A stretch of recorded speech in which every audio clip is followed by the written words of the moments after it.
हा कार्यक्रम जॉयस मायर मिनिस्ट्रीच्या भागीदारांमुळे आणि मित्रपरिवारांमुळे शक्य झाला आहे. तुम्ही एखाद्या जागेच्या मध्यभागी अडकलेले नाही आहात. ज्यामधून तुम्ही जाताय त्यामधून तुम्ही बाहेर कधीच जाणार नाही. जेव्हा तुम्ही आगीतून जाता तुम्ही जळणार नाही. नदीतून जाता तुम्ही बुडणार नाही. जेव्हा तुम्ही जरी मी मृत्यूच्या सावलीच्या दऱ्यांमधून गेले तरी मला वाईटाची भीती वाटणार नाही, कारण तू माझ्या बरोबर आहेस. नक्कीच आपण जात असतो, पण विश्वासणाऱ्यांसाठी ती चांगली बातमी आहे.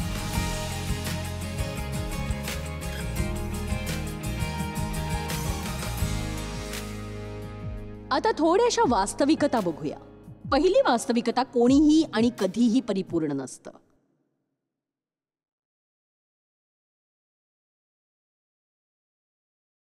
आपण असं म्हणतो, पण पुन्हा बघा, लोक एका चर्चमधून दुसऱ्या चर्चमध्ये जातात. त्यांना त्यांच्या चर्चबद्दल हे आवडत नाही, ते आवडत नाही, मग ते दुसरीकडे जातात. बघा, दरवेळी चर्च नवीन आहे, पण तुम्ही स्वतः तेच आहात ना. मग तुम्ही स्वतःचं परीक्षण करायला हवं असं वाटतं मला. तुमच्या डोळ्यातलं मुसळ पहा जरा.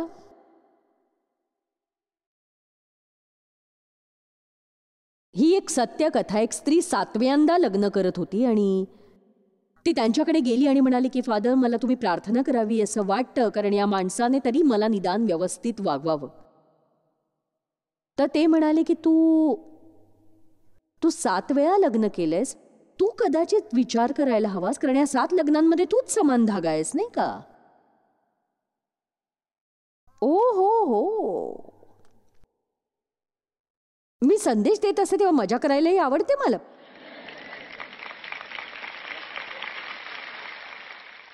बघा, आपण जेव्हा विशीत असतो ना तेव्हा आपण परिपूर्णतेच्या मागे असतो.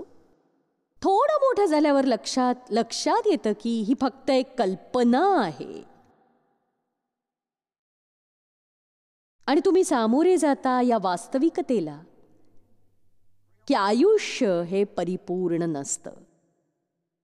आयुष्यभरात आपल्याला काही मोजकेच परिपूर्ण दिवस जमू शकतात, ज्यात आपल्याला हवी तशी प्रत्येक गोष्ट त्या दिवशी घडत जाते. पण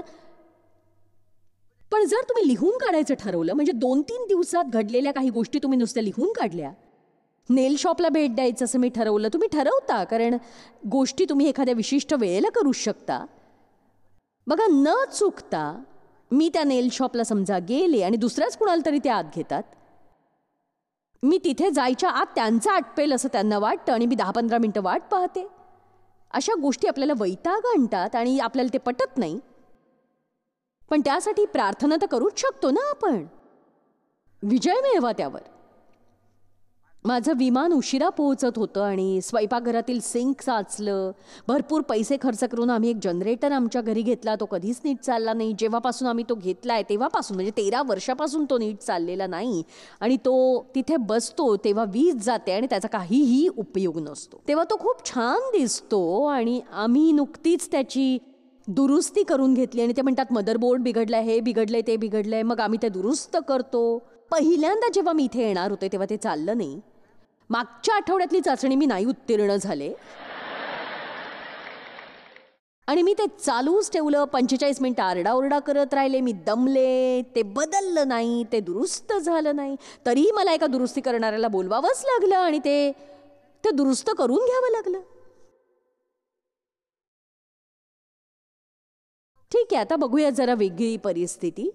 तुम्ही रात्रीच्या जेवणासाठी तयारी करताय, लक्षात येतं की तुम्ही मांस आणायला विसरलात. पर्याय असतातच. नक्कीच आपल्याकडे पर्याय असतात. नाराज होणं, मेन्यू बदलणं, शांत राहून मांस आणायला निघून जाणं. कोणीतरी तुम्हाला नाराज करतं किंवा चिडायला लावतं, त्यामुळे तुमचा खूप संताप होतो. तुम्ही सभ्यतेने वागू शकत नाही, तुम्हाला अपराधी वाटतं. पर्याय तुम्ही चिडलेले राहून त्यांना जायला सांगू शकता, अजून बिघडवू शकता. देवाजवळ पश्चाताप व्यक्त करू शकता, त्या व्यक्तीकडे क्षमा मागू शकता, अपराधीपणाची भावना जाऊ देऊ शकता. आपल्याकडे पर्याय असतातच. आणि जर आपण अजून वास्तववादी राहिलो तर जेवढे नाराज असू तेवढे होणार नाही खरं तर, कारण नाराज असण्याने परिस्थिती बदलणार आहे का याचा विचार करायला हवा तुम्ही. बघा, पुढच्या आठवड्यातला तुमचा वेळ वाया जाण्यापासून वाचवणार आहे मी. खरंच माझा उपदेश देणं एका आठवड्यात संपेल, दुसरं कोणीतरी येईल, दुसरा काहीतरी उपदेश देईल. पण बघा, आपल्याला कदाचित दोन आठवडे आहेत, माहित नाही. परिपूर्ण याकोब अध्याय 3:2, कारण आपण सगळेच पुष्कळ चुका करीतो, कोणी जर बोलण्यात चुकत नाही तर तो मनुष्य पूर्ण होय, ती सर्व शरीरही कयात ठेवण्यास समर्थ आहे. जेव्हा तुम्ही तुमच्या तोंडून एकही चूक होणार नाही या टप्प्यावर येता, तेव्हा तुम्ही परिपूर्ण होऊ पाहता. फक्त एकच परिपूर्ण गोष्ट आहे, ती म्हणजे येशू. बायबल म्हणतं की जेव्हा परिपूर्णता येते तेव्हा अपूर्णता निघून जाते. बघा, तो परिपूर्ण हा संदर्भ येशू परत येतो त्याच्याशी आहे. खरं तर देव आपल्या आयुष्यामध्ये अपूर्ण गोष्टींचाच वापर आपल्याला परिपूर्ण बनवण्यासाठी करत असतो.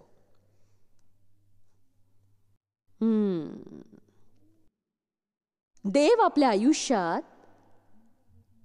अपूर्ण गोष्टींचाच वापर आपल्याला परिपूर्ण करण्यासाठी करत असतो.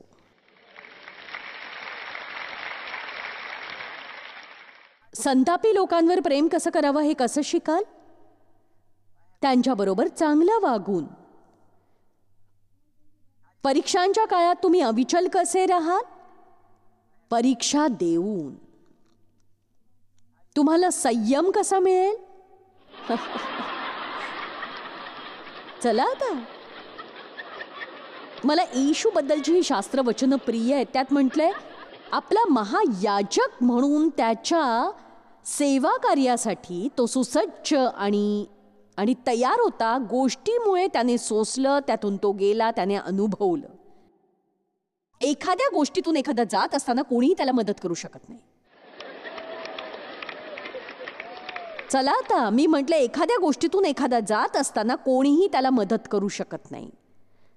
म्हणून जेव्हा तो सैतान तुमच्यावर हल्ला करतो, तुम्ही त्याला सांगायला हवं, तू हे करतोयस त्याचा तुला पश्चाताप होणार, कारण देव मला यातून पार करणार आणि मला थोडा अनुभव मिळणार आणि मी तो इतरांच्या मदतीसाठी वापरणार.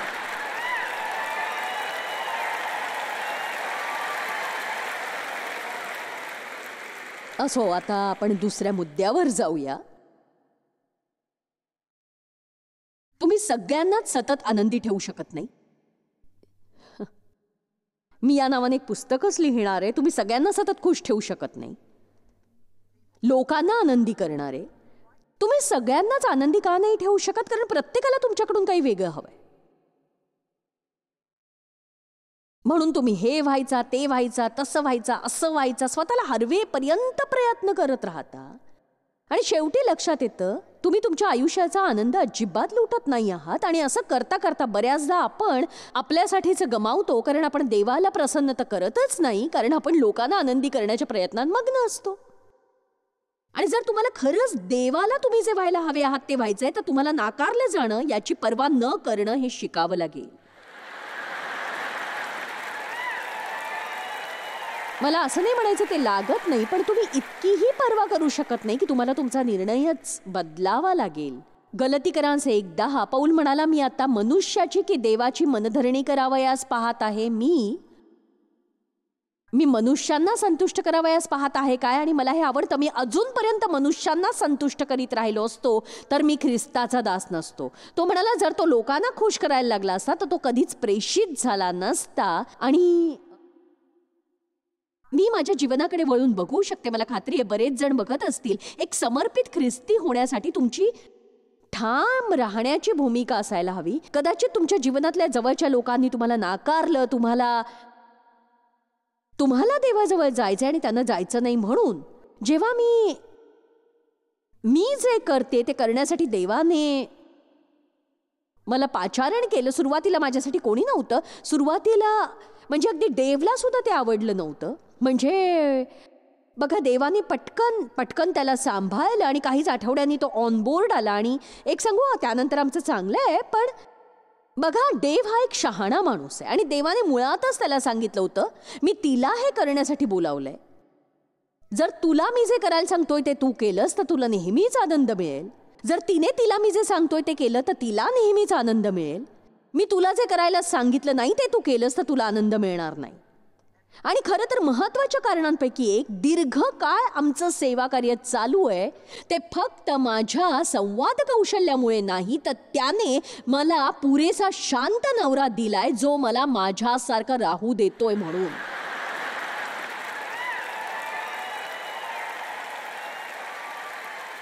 आणि एक सांगू का, त्यासाठी देवाचा एक मोठा माणूस व्हावं लागतं.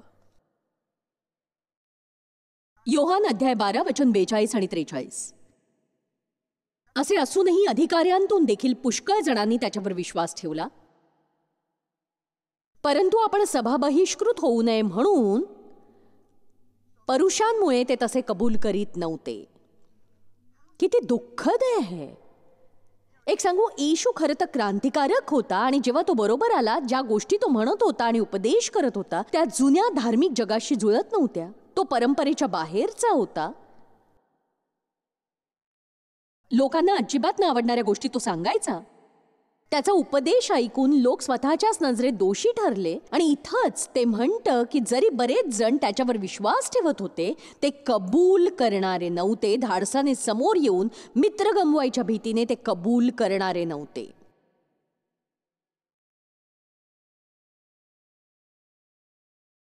तुमचा एकही मित्र एवढा किमती असू शकत नाही ज्याच्यासाठी तुम्ही येशू बरोबरचं नातं गमवा. आम्ही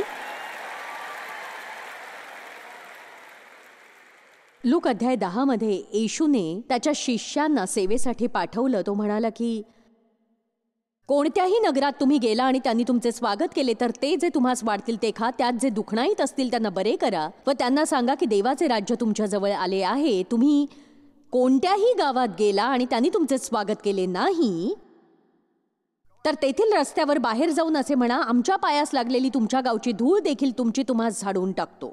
तथापि हे लक्षात ठेवा की देवाचे राज्य जवळ आले आहे. जेव्हा जेव्हा लोक तुम्हाला नाकारतील, मी तुम्हाला एक काम करायला बाहेर पाठवतोय. मी माझ्याबरोबरच्या सखोल वाटचालीसाठी तुम्हाला बोलावलं आहे. आणि जेव्हा लोक तुम्हाला नाकारतील ते फक्त झटकून टाका. त्याचा परिणाम होऊ देऊ नका. त्यामुळे नाराज होऊ नका. तुमचा आनंद गमावू नका.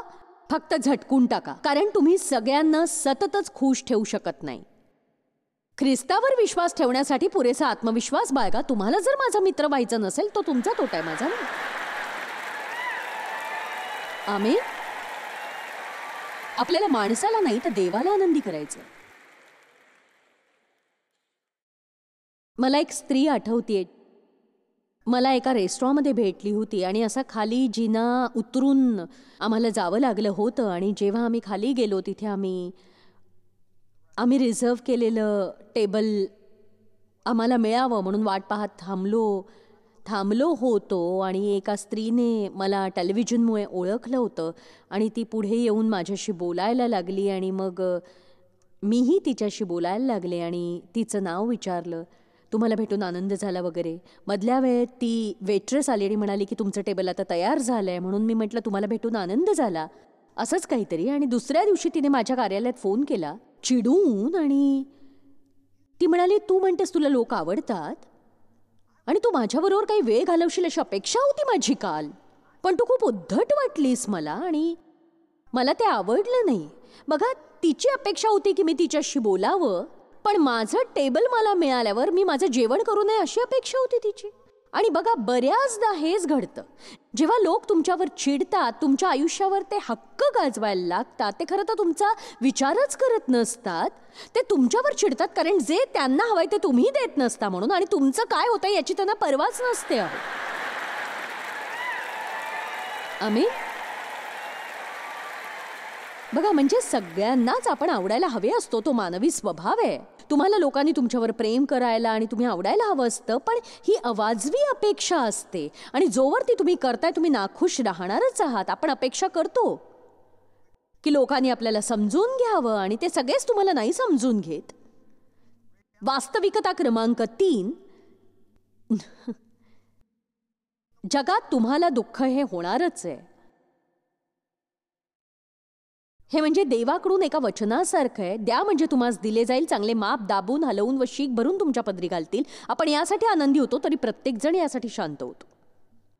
पण येशू म्हणाला, जगात योहान अध्याय 16 वचन 33, तुम्हाला क्लेश होतील तरी धीर धरा, मी जगाला जिंकले आहे. किती जण अशाच प्रकारामधून सध्या जातात. मग एक सांगू तुम्हाला, अहो तुम्ही आनंद माना. का सांगू? कारण तुम्ही त्यातून जाताय. एखाद्या गोष्टीच्या आतून गेल्याशिवाय तुम्ही त्यातून बाहेर कसे पडू शकाल? तू जलातून चालशील तेव्हा मी तुझ बरोबर असेल, नद्यातून जाशील तेव्हा त्या तुला बुडवणार नाहीत, अग्नीतून चालशील तेव्हा तू भाजणार नाहीस, ज्वाला तुला पोळणार नाहीत, कारण मी परमेश्वर तुझा देव आहे, मी इस्रायलाचा पवित्र प्रभू तुझा त्राता आहे. मृत्यूछायेच्या दरीतूनही मी जात असलो तरी कसल्याही अरिष्टाला भिणार नाही, कारण तू माझ्या बरोबर आहेस. तुझी आकडी व तुझी काठी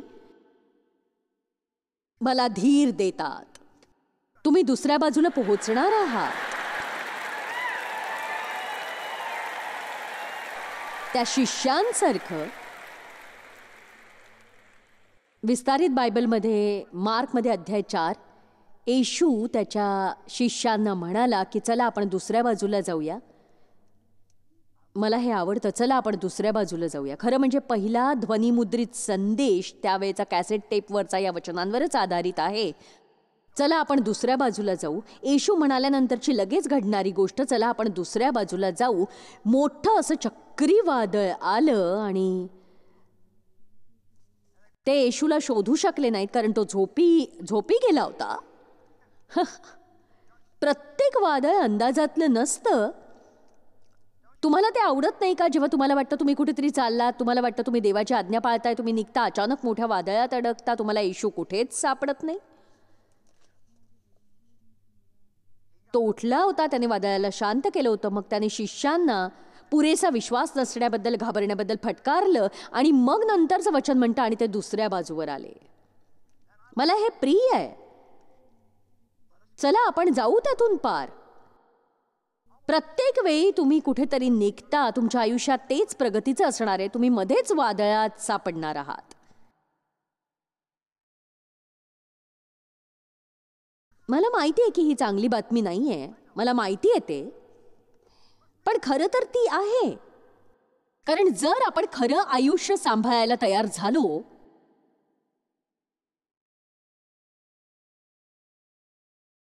फक्त एक निर्णय घ्या. यावर्षी मी माझ्या आयुष्यात जेवढ्या उत्तीर्ण झालो त्यापेक्षा अधिकाधिक चाचण्या उत्तीर्ण होणार.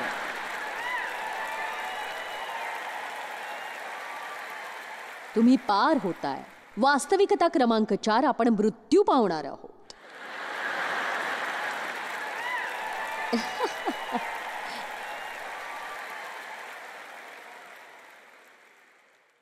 एक सांगू का, मला इतकं वेगळं वाटतंय आता की म्हणजे 4.5 वर्षात मी 80 वर्षाची होईन, 14.5 वर्षांनी मी 90ची होईन. आणि दोडी मला म्हणते की जर ती 100 वर्षांची झाली तर मी उठून तिच्या बर्थडे पार्टीला नक्की जाईन. जे मी नाही म्हणणार. म्हणजे मी असं म्हणत नाही की 100 वर्षापर्यंत जगायला मला नकोय, पण मी विचार केला याचा की जेव्हा तू 100 वर्षांची असशील ना, मी 90 सारखी असेन.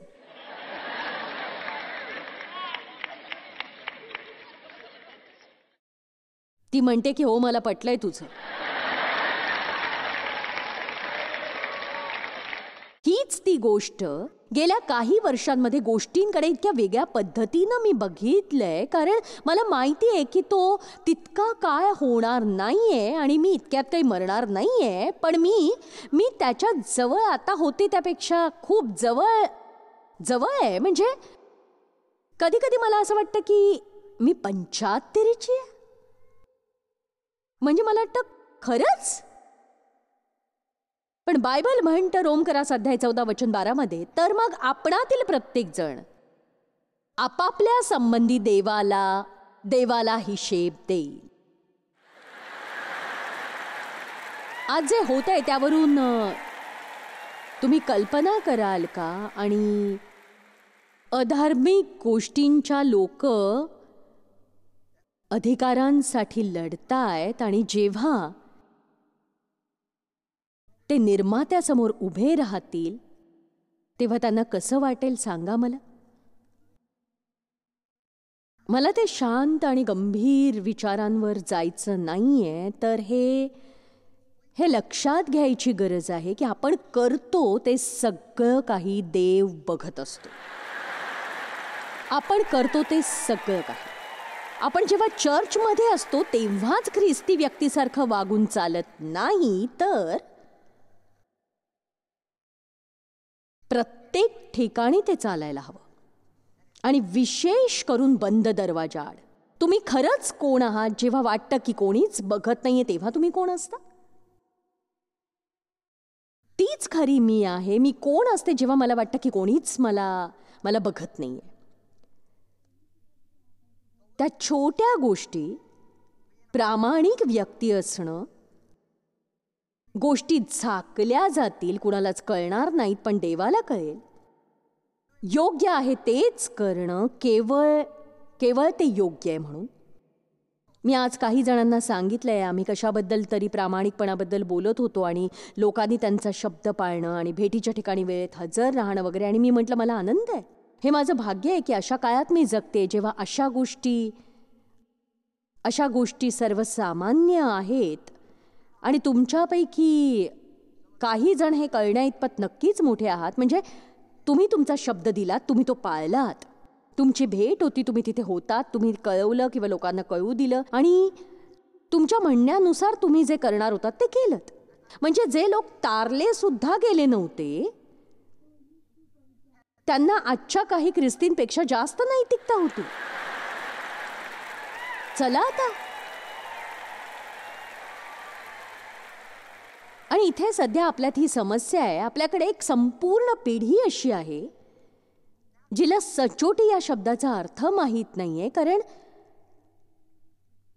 लोक मला येऊन विचारून गेलेत की सचोटी म्हणजे काय असतं, काय आहे ते. आणि मी सांगते, जर असा काळ कधी असलाच की जेव्हा आपल्याला खरोखर सरळ सोट योग्य भक्कम बायबल शिकवण्याची गरज असेल तर ती आज आहे. म्हणून तुम्ही जाणाऱ्या प्रत्येक चर्च सेवेत जर तुमचं आदरातिथ्य झालं नाही तर देवाचे आभार माना, कारण तुमचं आदरातिथ्य केलं जाणार नाहीये तर तुमचं आयुष्य बदलणार आहे. प्रत्येक व्यक्ती देवासमोर उभी राहणार आहे, त्याच्या आयुष्याचा हिशोब देणार आहे. जर तुम्ही तारले गेलात, तुम्ही ख्रिस्ताला स्वीकारलात, तुम्हाला तुमच्या तारणासाठी कशाचाही हिशोब ठेवायची आवश्यकता नाही. तुम्ही अगोदरच जाताय. मी तुम्हाला आत का येऊ देऊ? मी येशूवर विश्वास ठेवते. पण बायबल असं म्हणतं की आपल्या कर्मानुसार सुद्धा निवाडा केला जाणार आहे. आगीमधून पार झाल्यानंतर जेव्हा ते चाचणी उत्तीर्ण होतात तेव्हा त्यांना बक्षिसं मिळणार आहेत. आणि मला वाटतं ते येशूचे धगधगणारे डोळे आहेत. बायबल म्हणतं की सरळपणे या सगळ्या ठिकाणी जाण्यासाठी आता वेळ नाहीये, पण बक्षिसांबद्दल बरंच बोलतं. तुम्हाला मी सांगते, कोणीतरी या आयुष्यातून जात असतो जे परिपूर्ण नाहीये आणि वेगात उभं राहतं आणि योग्य तेच करतं, जरी त्यांनी मित्र गमावले. आपण आता ज्या गोष्टी बोलतोय त्यासाठी एक मोठं असं बक्षीस आहे. म्हणजे एक बक्षीस, देव आपल्याला बक्षीस देणार आहे.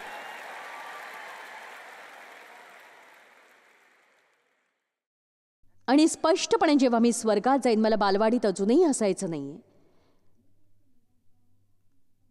मी खूप मेहनत घेतली, तर बायबल म्हणतं तुम्ही मेहनत घेऊ शकता तरी तुमचं बक्षीस गमावू शकता जर तुमचे हेतू योग्य नसतील तर. लोकांनी बघावं म्हणून किंवा टाळ्या मिळाव्या किंवा लोकांना आनंदी करावं म्हणून आपण करू शकत नाही. आपण करतोय ती प्रत्येक गोष्ट देव बघतोय यावर विश्वास ठेवून आपण जगण्याची गरज आहे. हे तुम्ही लक्षात घ्यायला हवाच. कोणाला पटतंय ना माझं म्हणणं?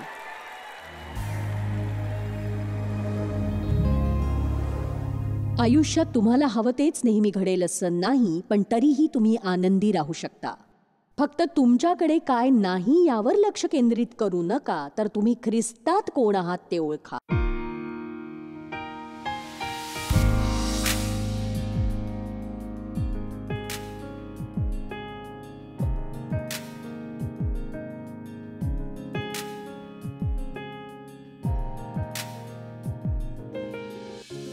हा कार्यक्रम जॉयस मायर मिनिस्ट्रीच्या भागीदारांमुळे आणि मित्रपरिवारांमुळे शक्य झाला आहे.